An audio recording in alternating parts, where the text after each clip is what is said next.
علم ایک وسیع سمندر ہے جہاں انسان غوطے کھانے کو بےتاب ہے۔ پاکستان میں تعلیم کا معیار اور شرح باقی دنیا کے مقابلے میں کم ہے، گو اب یہاں بھی تعلیم کا رجحان بڑھ رہا ہے، مگر سوال یہ ہے کہ ملک میں دی جانے والی تعلیم کا بین الاقوامی سطح پر کیا معیار ہے اور کیا وہ اپنا بنیادی مقصد پورا کر پا رہی ہے۔ ہمارے ہاں جن اداروں نے علم کی بنیاد فراہم کرنی ہے، ان کا مقصد تعلیم دینا نہیں بلکہ کاروبار کرنا ہو، تو پھر ایسا علم محض پیسہ کمانے کا ذریعہ ہے اور فکر و عمل سے خالی ہے۔ اور یہی وجہ ہے کہ ہم اپنے معاشرے میں بہت سے تعلیم یافتہ جاہل اور غیر مہذب دیکھتے ہیں۔ بدقسمتی سے پاکستان میں تعلیم ایک کاروباری حیثیت اختیار کر چکی ہے۔ اس کے پس پردہ بہت سے عوامل ہیں جو اس معاشرے کی نفسیات کی عکاسی کرتے ہیں۔ ہمارے ہاں تعلیم ایک سٹیٹس سمبل بن چکی ہے۔ جس سکول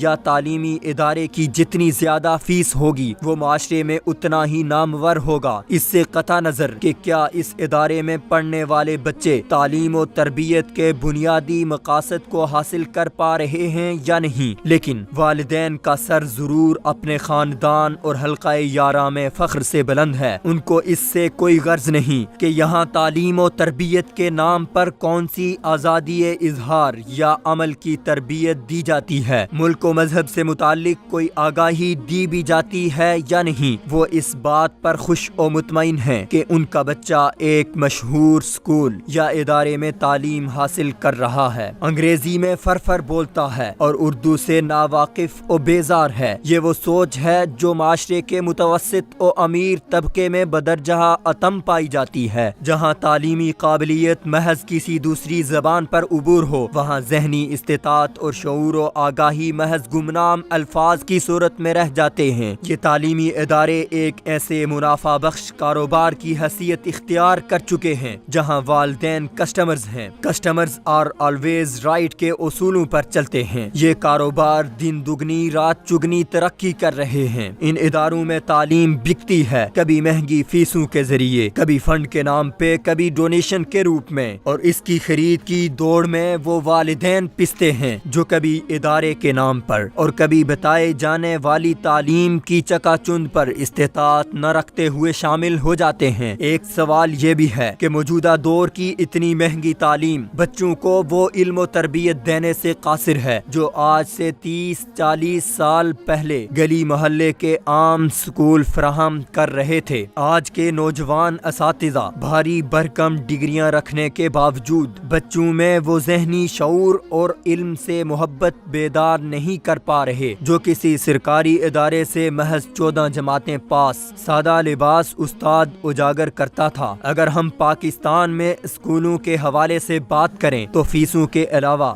غیر نصابی سرگرمیوں کے ذریعے بھی اس کاروبار کو ترقی دی جاتی ہے۔ جو جتنا بڑا سکول ہوگا وہ طلباء کی ذہنی اور جسمانی نشو و نما کے نام پر منعقد مختلف پروگرامز کے ذریعے والدین سے حاصل کردہ اضافی رقم سے اپنے کاروبار کو خوب ترقی دے گا۔ لیکن کیا قصور صرف تعلیمی اداروں کا ہی ہے یا والدین کا بھی، جن کا مطمع نظر بچے کو علمی درسگاہ میں محض علم اور ذہنی شعور کے لیے بھیجنا نہیں ہے بلکہ بہتر تعلیم کا مقصد اچھی ملازمت، پیسہ، گھریلو خوشحالی، خاندان میں ناک اونچی کرنا اور اپنا بڑھاپا محفوظ کرنا ہے۔ آج کا 13-14 سال کا بچہ بھی مضمون منتخب کرتے ہوئے اس بات کو مد نظر رکھتا ہے کہ کس فیلڈ میں جانے پر کتنی اچھی ملازمت ملے گی، کس مضمون کی کیا مارکیٹ ہے، کتنی انکم ملے گی۔ اس علم کو محض بہترین ملازمت کے حصول تک محدود سمجھنا، جب حصول علم کا مقصد محض کمائی ہو تو وہ فکر و عمل سے خالی ہو جاتا ہے۔ یہی وجہ ہے کہ جدید تعلیم نے آج ہمیں کوئی الفارابی، البیرونی، خوارزمی، غزالی، رومی، ابو سینا،